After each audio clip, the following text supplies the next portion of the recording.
Bom dia, boa tarde, boa noite, pessoal. Dando continuidade à nossa série aqui de vídeos do Alternate End User Experience. Hoje a gente vai explorar um pouquinho mais as primeiras impressões aí depois da instalação do agente, né? Do primeiro agente. A gente fez instalação aí nas estações Windows e Mac, né? A estação Mac a gente desprovisionou ela e agora a gente vai fazer toda essa verificação aí com o agente de operação, que é o próprio agente que foi instalado aqui na minha estação de trabalho, certo? Esse vídeo é um pouco mais objetivo, assim como os outros, né? Então, depois, com o próximo passo aí, a gente vai acabar explorando cada uma das configurações que a gente pode fazer. Então, continue comigo aí na série de vídeos que a gente vai continuar aprendendo cada vez mais aí sobre o Alternate End User Experience. Bora lá? Vamos colocar a mão na massa aqui e olhar um pouquinho mais sobre a parte de primeiras impressões e navegação da solução. Bom, essa aqui é a nossa interface principal, a gente adapta ela da maneira que precisa aqui, então sempre que a gente entra na solução, ela é 100% em SaaS, cada um dos nossos clientes tem um tenant específico, tá? Então você tem acesso à sua parte, às suas métricas, às suas informações de forma separada aqui de todos os outros clientes. É, a gente vai passar pelos menus aqui para que vocês possam conhecer um pouco mais, mas principalmente essa primeira impressão, onde a gente já consegue ver que a gente tem devices reportando, no caso, o número de devices que estão reportando, tá? A gente pode ter mais devices do que os que estão reportando, então a gente explorou um pouco aí essa parte de devices, né, no começo da nossa série, mas basicamente a gente tem acesso aqui à parte de inventário, onde a gente consegue ver toda a parte de devices que estão reportando o status desse device, tá?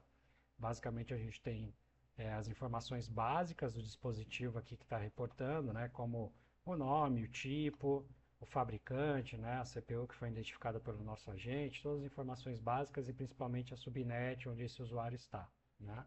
Normalmente, usuários que não estão dentro das subnets que são definidas aqui dentro da solução, eles ficam como offsite. Então, o meu caso, eu não estou dentro de uma rede definida, então ele fica como offsite aqui, tá?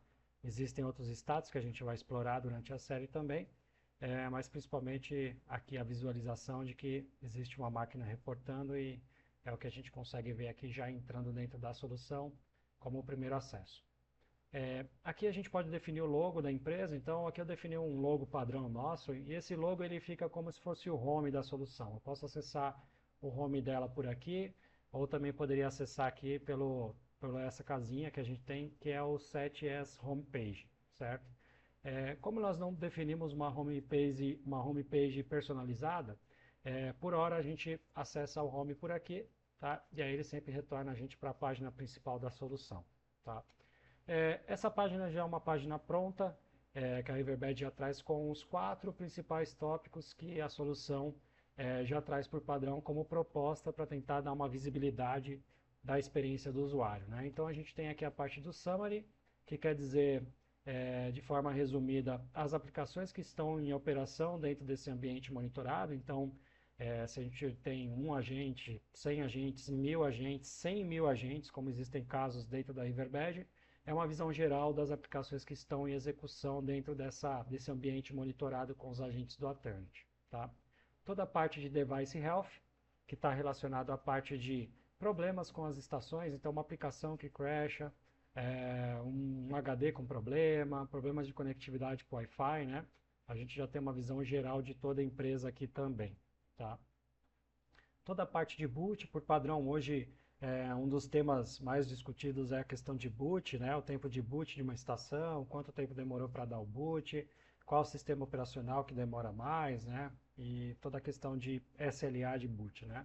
Um SLA pré-definido já nesse dashboard aqui é o SLA de 5 a 3 minutos, então se ele tiver entre 3 e 5 ele já estoura um threshold inicial. Se ele tiver abaixo de 3 ele está dentro do normal, que é um boot esperado de uma estação hoje, devido a toda a carga, toda a quantidade de agentes e tudo mais que existe dentro de uma estação. Entre 3 e 5 ele estoura o primeiro threshold e acima de 5 ele estoura o threshold externo, né? O que basicamente a gente quer dizer com esse interno ou externo é como se fosse o high e o critical, tá? Então quando ele passa daqui, essas barrinhas já começam a ficar amarelas, e passa aqui para o externo, a gente acaba deixando essa bolinha aqui, ou as barrinhas em laranja, tá? Então vocês vão perceber isso em algumas telas da solução. e toda a questão geral da performance, que aí ele vem dividido por aplicação, por location, né? Então, o business location que a gente vai definir um pouco mais à frente também, as cidades, né? Então, a gente consegue também definir as cidades que esses agentes estão para que a gente tenha uma visão e principalmente a quantidade de eventos aí de health, né? Das estações que a gente está visualizando nesse período aqui em análise, tá? Voltando aqui ainda para a nossa parte de menus principais, a gente vai ter o mapa, né? Uma vez que a gente define as localidades, né, as localizações das nossas redes e tudo mais, ele vai começar a plotar dentro desse mapa. É um mapa que já vem integrado com a solução, já provido pela Riverbed, tá? E ele começa a plotar aqui as unidades, onde as estações estão, a quantidade, os números de erros. A gente consegue filtrar essa visualização aqui por tempo de uso, o tempo que esse usuário ficou esperando para as aplicações executarem num todo, o hang time, que é aquele tempo que fica preso, não respondendo, né, a aplicação dentro da estação do usuário, a parte de Active Score, que a gente vai discutir um pouquinho também, um pouco mais para frente, mas basicamente é um score que as aplicações recebem de acordo com cada execução ali, cada atividade que tem dentro dela. Então, basicamente, se o usuário usa um Outlook para mandar um e-mail, receber, abrir um calendário, cada uma dessas atividades recebe ali uma nota, e aí quando vai somando a nota de cada uma dessas atividades, ele vai gerar um score aí, de forma geral para a empresa, mas também de forma individual para cada estação, para que você saiba o score dessa estação, né, no uso das aplicações dela. E aí, em média, o tempo de resposta aí, né, das aplicações que estão em execução. Que aqui, uma vez que a gente instala o agente dentro das estações, a gente também consegue mensurar quanto tempo demorou para aquela aplicação executar, quanto tempo demorou para sair aquele primeiro pacotezinho pela rede, chegar no servidor, processar e voltar esse pacote. A gente metrifica todos esses tempos e consegue cortar em 3 partes. O tempo do cliente, o tempo da rede, o tempo do back-end, né, que seria o tempo de processamento do servidor, para que você tenha uma noção do que está acontecendo nesses 3 pedaços importantes da comunicação. Tá?